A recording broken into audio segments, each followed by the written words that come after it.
I want to go over why Nikki and I chose this vehicle. We wanted a vehicle that we could use for off-road. We wanted a vehicle that we could use traveling. We wanted something to be good for a family. We wanted something comfortable. And these are the things, I'm going to list about 17 things pretty quick on what it is we were looking for in a vehicle. We wanted four-wheel drive or all-wheel drive. We wanted decent ground clearance, air conditioning vents in the rear because this is Texas and it gets really hot in the summer, cargo space. We wanted a trailer hitch so we could hook on our bike rack and cargo rack. We wanted adaptive cruise control. I wanted something that could go about 500 miles. We wanted something that could also be able to extend our range. We wanted something that could go from 500 miles, and if needed, we could double that distance at a fairly easy capability of just adding a hitch on the back and putting some gas cans in it. I wanted something that was extremely safe. I wanted something that the car was going to help us drive and help watch out for other drivers. And you just always have to be able to have a second pair of eyes. And this vehicle does that. The EyeSight system gives you a second pair of eyes. That's even one of their slogans that they use. The other thing I wanted to go over, we'll make sure we had, was heated seats. This is more a convenience thing, but it was something I wanted to see if it was a possibility for the price range we were looking at. And inside of here, we have heated seats. We have heated seats in the front, and then both rear seats are heated also with controls in the back and in the front. I wanted to be able to plug in something in the back. I wanted a power option. We could plug in a 12-volt connection, and this did that. This gave us a covered area where we could plug something in and charge it or run it. I like the idea of this kind of door that raises up so you have a roof when it's raining. We also wanted something where you have tie-down points that were in the back. And then I also wanted something that we could have, along with those tie-down points, that we could have a handle or a release to lower the seats from back here and lower these seats up here. I want to be able to do that so if we had something large, then we can lower those seats and not have to worry about having to crawl up, remove a latch or anything. The next thing I wanted was a roof rack that had built on cross members. And so this right here, you can pull this little tab up, it releases the bar, and then you can take and move the bar over right here, and then we'll go this other side. And same thing opposite. We'll go down, pull this up, move it over, and then you'll take this one, and then you'll lift up on here, and it'll sit and lock in place. And then we'll go back over here and pull it.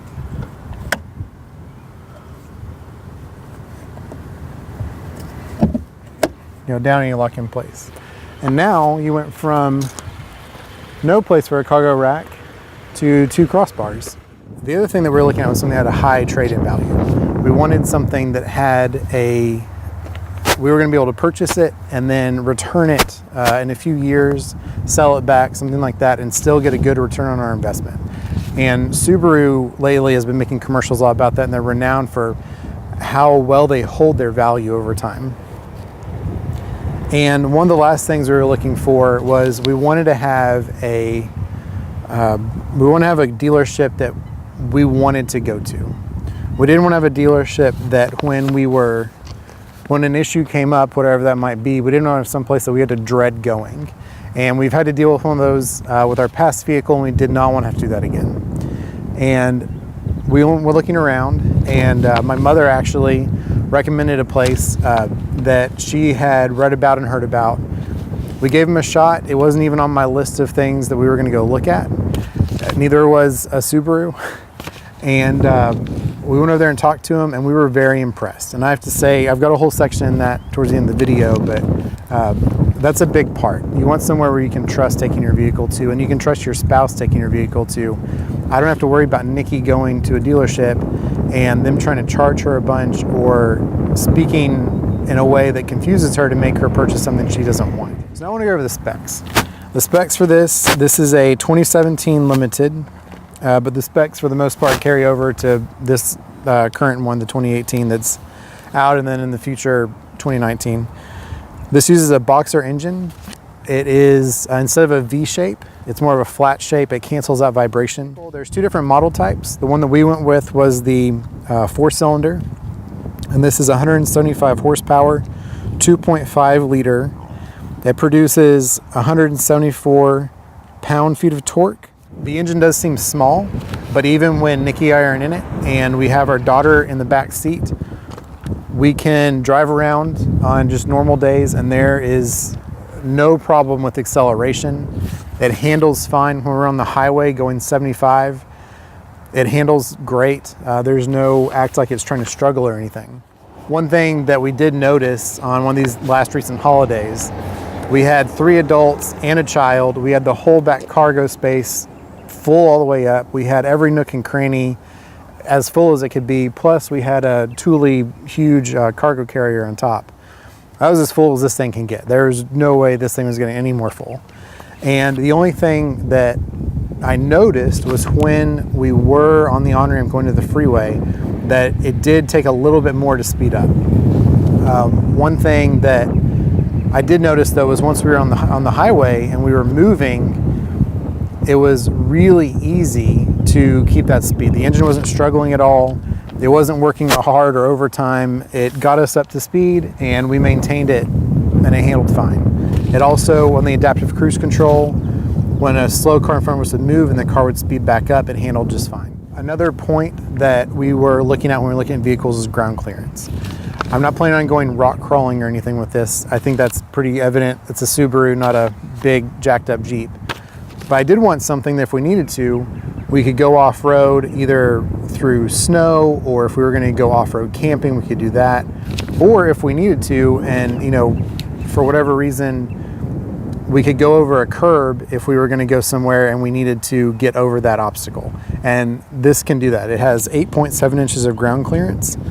And for reference, the Chevy Tahoe has 7.87 inches of ground clearance. This has an 18.5 gallon fuel tank. The estimated on the website is 25 miles per gallon city, 32 highway. And realistically, what I actually get on a regular basis is about 26 in the city.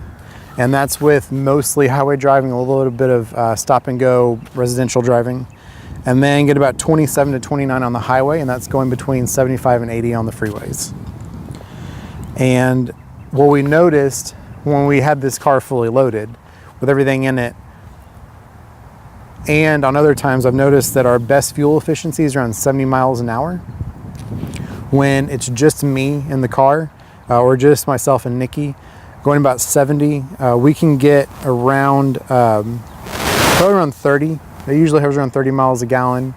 And then when it was fully loaded down with everything it had in it, we got about 23 miles per gallon, which to me was really impressive because the Grand Cherokee that I had beforehand, the best ever gas mileage I ever got on that thing was 14 miles a gallon. My normal was like 10 to 12. So this thing fully loaded with all the people in it and all the stuff and the roof rack on top, we still got nearly double what I was getting previously. And it just helped reassure why we picked this vehicle. When I was talking about the seats, these seats are a 60-40 folding rear seat. And again, on the back side back here, I'll show a video in a second, we'll move the camera. And back here is a handle for both sides. So you can pull a handle and it'll lower. It does not have raising, but it will lower down for you with that pull handle in the back. And as far as storage space goes, with the rear seats up, this gets 35.5 cubic feet. With the seats down, you get 73.3 cubic feet. For comparison to a Tahoe, their seats up is 15.3 and the seats down is 94.7. The next thing I want to go over are the safety features of this car, the ones that stand out to me the most. There are a lot more that I'm not going to cover. The biggest thing is eyesight. And if you've ever seen a Subaru driving around that has eyesight installed, there are 2 cameras that are up here underneath the windshield, and they're just above the rear view mirror, and it gives it kind of stereo sight.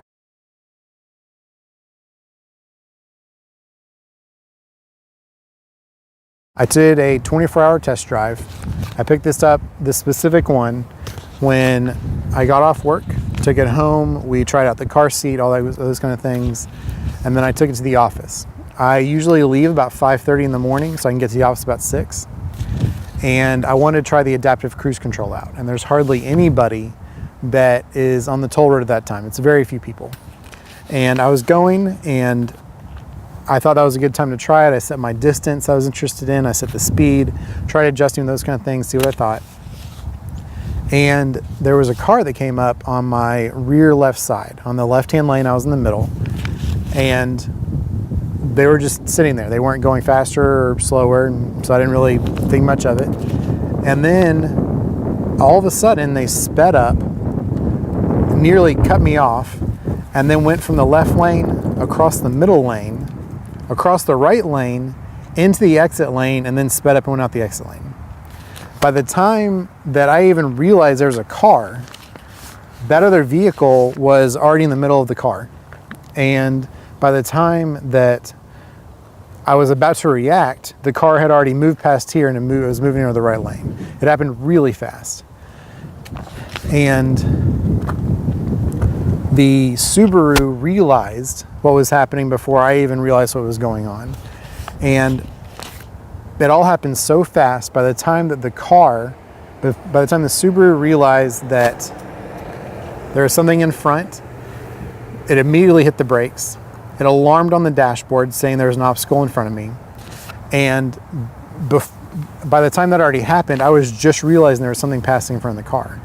And I'm 100% positive that if I was driving this car and I was just driving down the toll road going to work like I had done the previous day and all the other days before, that I would have absolutely smoked the car in front of me in the back.